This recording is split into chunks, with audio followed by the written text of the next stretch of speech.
اعوذ باللہ من الشیطان اللعین الرجیم بسم اللہ الرحمن الرحیم وبہ نستعین انہ خیر ناصر و معین۔ درود کا سلسلہ جاری ہے۔ درس اخلاق میں ہم آگے بڑھتے ہوئے آپ کے سامنے بیان کریں گے، جس طرح سے پچھلے کی ویڈیو میں آپ کے سامنے بیان کیا گیا، انسان کی فطرت میں کمال طلبی ہے۔ انسان خود چاہتا ہے کہ وہ کمال کو حاصل کرے اور پرفیکشن کو حاصل کرے۔ اسی پرفیکشن کے مد نظر ہمیں دیکھنا ہوگا کہ یہ انسان کی کیا خصوصیات ہیں۔ What are the features of human being in the context of perfection. انسان کی کیا خصلتیں ہیں، کیا اس کی کیریکٹرسٹک ہیں، کس کے اعتبار سے؟ وہ انسان جو پرفیکشن کو حاصل کرنا چاہتا ہے، کمال کو حاصل کرنا چاہتا ہے۔ آپ کے سامنے انشاءاللہ بیان کریں گے 4 ایسی خصوصیات ہیں جو انسان کے اندر یہ پائی جاتی ہیں۔ آپ دیکھیں، پہلی خصوصیت جو انسان کی ہے آپ کے سامنے مد نظر ہے، یہ انسان کی فطرت میں اور اس کی ذات میں اس کو کمال کو حاصل کرنا ہے، اور یہ ایسی خصوصیت ہے جو ہر انسان میں پائی جاتی ہے۔ کوئی انسان یہ نہیں کہتا کہ مجھے کمال کی ضرورت نہیں ہے۔ ہر انسان چاہتا ہے کہ وہ کمال کو حاصل کرے، پرفیکشن کو حاصل کرے، خود اپنے آپ کو پرفیکٹ بنائے۔ یہ انسان کے فطرت میں اور اس کی ذات میں ہے۔ دوسری خصوصیت یہ ہے کہ جب یہ انسان کمال کو چاہتا ہے تو انسان کے فطرت میں یہی ہے کہ وہ ہر اچھی چیز کو حاصل کرنے کی اس کے اندر طلب اور تڑپ ہوتی ہے۔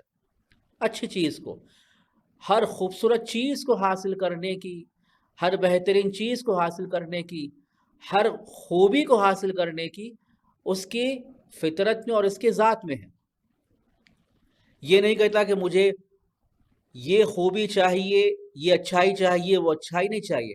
دنیا میں جہاں کچھ اچھائی ہو، انسان کی تمنا ہوتی ہے کہ اسے اچھائی حاصل کرے۔ علم اچھی چیز ہے خود، یا انسان چاہتا ہے کہ اس علم کو بھی حاصل کرے۔ شجاعت اچھی چیز ہے، انسان چاہتا ہے کہ شجاعت کو بھی حاصل کرے۔ خوبصورتی اچھی چیز ہے، انسان چاہتا ہے خوبصورتی کو بھی حاصل کرے۔ اسی طرح سے انسان کے اندر باتقوا ہونا اچھی چیز ہے، یہ انسان چاہتا ہے کہ وہ بھی اپنے پاس حاصل کرے۔ مقام اچھی چیز ہے، انسان چاہتا ہے کہ وہ بھی حاصل کرے۔ ہر جو خوبی ہے دنیا میں، جسے خوبی کے طور پر فرض کیا جاتا ہے، انسان چاہتا ہے کہ اس خوبی کو حاصل کرے۔ یہ دوسری خصوصیت اسی انسان کے اندر۔ تیسری خصوصیت یہ ہے کہ انسان جو بھی خصوصیت، جو بھی اچھائی کو چاہتا ہے، وہ چاہتا ہے کہ اس کی مکمل انلمیٹڈ وہ کامیابی، وہ کمال اس کے پاس آ جائے، انلمیٹڈ آ جائے۔ یہ نہیں پسند کرتا کہ بھئی مجھے علم ہو آدھا علم، مجھے بہادری ہو آدھی بہادری، یہ پسند نہیں کرتا۔ حتیٰ دیکھیں آپ یہی انسان کے اندر عزت آدھی عزت ہو نہیں۔ توجہ کر رہے ہیں اس کے بارے میں؟ علم چاہتا ہے مکمل علم، بہادری چاہتا ہے مکمل بہادری، عزت اور شرافت چاہتا ہے مکمل انلمیٹڈ۔ علم کی اگر جو بھی حد ہو وہ حد تک وہ پہنچنے کی تلاش کرتا ہے۔ شجاعت اور بہادری کی جو بھی حد ہو اس تک پہنچنے کی کوشش کرتا ہے۔ توجہ کر رہے ہیں آپ؟ عزت کی جو بھی اس کی انتہا ہو اس انتہا تک پہنچنے کی کوشش کرتا ہے، برخلاف جانوروں کے، برخلاف نباتات اور پیڑ اور درختوں کے۔ ان کے لیے معین شدہ ہے، وہ جو کمال کو حاصل کرتے ہیں خدا نے ان کی سرشت میں، ان کی فطرت میں معین کر دیا ہے، اس سے بڑھ کر وہ کمال کو حاصل نہیں کر سکتے۔ مثال دوں گا، دیکھیے اس میں یہاں پہ آپ کے سامنے اب انسان چاہتا ہے گھر کو حاصل کرے، اچھا گھر ہو. آپ نے دیکھا ہوگا کہ یہی انسان یہ پوری تاریخ میں، اس کی انسانیت کی پوری تاریخ میں کس طرح سے گھر کے اعتبار سے اس نے گروتھ اور ڈیولپمنٹ حاصل کیا ہے، اور بھی یہی تلاش کر رہا ہے کہ اب مجھے زمین پر گھر نہیں بنانا ہے بلکہ دوسرے سیاروں میں اپنے گھر کو بنانا ہے. اسی حیوان کو دیکھیں، ہزاروں سال پہلے بھی وہی گھر میں رہنا پسند کرتے ہیں جو آج ہے، اور آئندہ بھی دیکھیے وہی اسی طرح کے گھر میں رہنا پسند کرتے ہیں. وہ چڑیا اسی گھونسلے میں رہنا پسند کرتی تھی، آج بھی وہی طریقے کے گھونسلے میں رہنا پسند کر رہی ہے، اور آئندہ بھی ایسا ہی ہے. لیکن انسان میں ایسا نہیں ہے. انسان گزشتہ زمانے میں اس کا گھر کا اعتبار الگ تھا، آج الگ ہے، اور آئندہ کس طرح سے ہوگا ہمیں بھی اس کی خبر نہیں ہے. اس سے پتہ چلا کہ انسان کمال کو چاہتا ہے، لیکن اس کو کمال کے حصول میں اور اس کے حاصل کرنے میں حد نہیں ہے. جانوروں میں حد معین ہے. اور چوتھی خصوصیت اسے انسان کے لیے بیان کرتے ہیں کہ انسان اپنی سرنوشت کا، اپنی تقدیر کا خود ذمہ دار ہے. توجہ کیجئے، جو بھی کمال کو حاصل کرنا چاہتا ہے وہ اپنے ہاتھوں سے حاصل کرے گا. علم حاصل کرنا چاہ رہا ہے اور علم کے انتہا تک پہنچنا چاہ رہا ہے، اسی کے ہاتھوں میں ہے. بہادری حاصل کرنا چاہ رہا ہے، اسی کے ہاتھوں میں. عزت اور شرافت حاصل کرنا چاہ رہا ہے، اسی کے ہاتھوں میں. یعنی انسان کی پوری تقدیر اور اس کی جو کمال اسی کے خاندوں پر ہے. توجہ کر رہے ہیں اس کے بارے میں. یہ خصوصیات ہیں جو انسان کے لیے ہے، جس کے اندر کمال کے حصول کی طلب پائی جاتی ہے. اب یہاں پر ایک سوال آپ کے سامنے پیش کیا جائے گا. جب اس پس منظر میں ہو، جب اس انسان میں ایسے 4 خصوصیات پائی جا رہی ہوں جس میں کمال کی طرف طلب ہو، اور ایسا کمال جو لامحدود اور انلمیٹڈ کمال ہو، اور ہر کمال اور ہر خوبی کو حاصل کرنا چاہتا ہو، اور اپنی تقدیر کا خود وہ ذمہ دار ہو، تو اس انسان کے لیے الٹیمیٹ پرفیکشن کیا ہونی چاہیے؟ اس انسان کے لیے وہ مقصود نہائی کیا ہونی چاہیے جس سے وہ اپنے انلمیٹڈ سیکنگ، جو اس کے اندر طلب پائی جا رہی ہے، لامحدود جو طلب پائی جا رہی ہے، اس کو وہ جواب دے سکے، اور اس کے اندر جو ہر چیز کا حاصل کرنے کی جو طلب پائی جا رہی ہے اس کو وہ جواب دے سکے، اور ساتھ ساتھ ایسے کمال کو حاصل کرے جو ہمیشہ اور دائمی ہو، ایٹرنل ہو، اور ایسا کمال ہو جس کی اہمیت ہو، جس کا اعتبار ہو، جس کی قیمت ہو، جس کی ارزش ہو، وہ کمال کو حاصل کرے. توجہ کر رہے ہیں آپ؟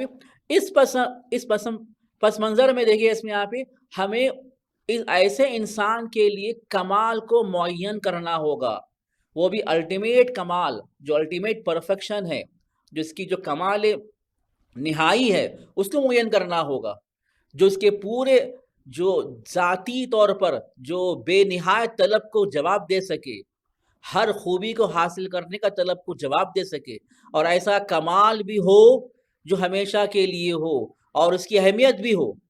اب یہاں پر آپ جواب دیں گے کہ یہی اس کا جو آخری اور بیسٹ کمال کیا ہوگا، بہترین کمال کیا ہوگا. اب اس بہترین کمال کے لیے ایسے انسان کو ایسی ذات کی طرف رجوع کرنا ہوگا، ضروری ہے. توجہ کیجیے آپ، ایسی ذات کی طرف رجوع کرنا ضروری ہے جو ہر خیر اور کمال کا مرکز ہے، جو ہر خیر اور کمال کا مرکز ہے. جب اس سے وابستہ ہو جائے گا تو اسے ہر خیر اور کمال اسے دستیاب ہو جائیں گے. ہر جگہ سے وہ حاصل نہیں کر سکتا، کیونکہ وہ ہر کمال کو حاصل کرنے کی خواہش رکھتا ہے، اور ایسا کمال ہو جو لامحدود بھی ہو. تو پتا چلا، دیکھیے آپ، ایسی ذات کی طرف رجوع کرنا ہوگا، وابستگی حاصل کرنی ہوگی جس میں ہر خیر کا مرکز ہے، ہر کمال کا مرکز ہے. ہم پوچھیں گے وہ کیا ہے؟ ہم قرآن سے سہارا لیں گے، جہاں پر اللہ تعالیٰ سورہ طٰہٰ میں بیان فرما رہا ہے، اللہ لا الہ الا ہو لہ الاسماء الحسنی، اللہ کے سوا کوئی اور معبود نہیں ہے اور اسی ذات کے لیے اسماء حسنی ہے. مفسرین فرماتے ہیں کہ اسماء حسنی یہ صرف نام نہیں ہے، ہر کمال جو خیر ہے، ہر کمال جو بہترین کمال ہے، اللہ کے لیے ہے. اسما یعنی کہ ہر کمال، جو کمال حسنہ ہو، جو بہترین کمال ہو، جو بیسٹ کمال ہو، وہ اللہ کے ذات کے لیے ہے۔ اگر انسان کو اس کمالات کو حاصل کرنا ہے تو خدا سے ملنا ہوگا۔ دوسری کوئی ذات ایسی نہیں ہے دنیا میں جس کے لیے ہر کمال کو تصور کیا جا سکے۔ نہ انسان ایسے مرتبے پر ہونے کے باوجود بھی یہ دعویٰ کر سکتا ہے کہ اس کے پاس ہر کمال کی مرکزیت ہے، ہر کمال اس سے نکلتا ہے، نہیں کہہ سکتے آپ یہ۔ جانور کے دور، اجنہ بھی دور، خود انسان اس چیز کا دعویٰ نہیں کر سکتا۔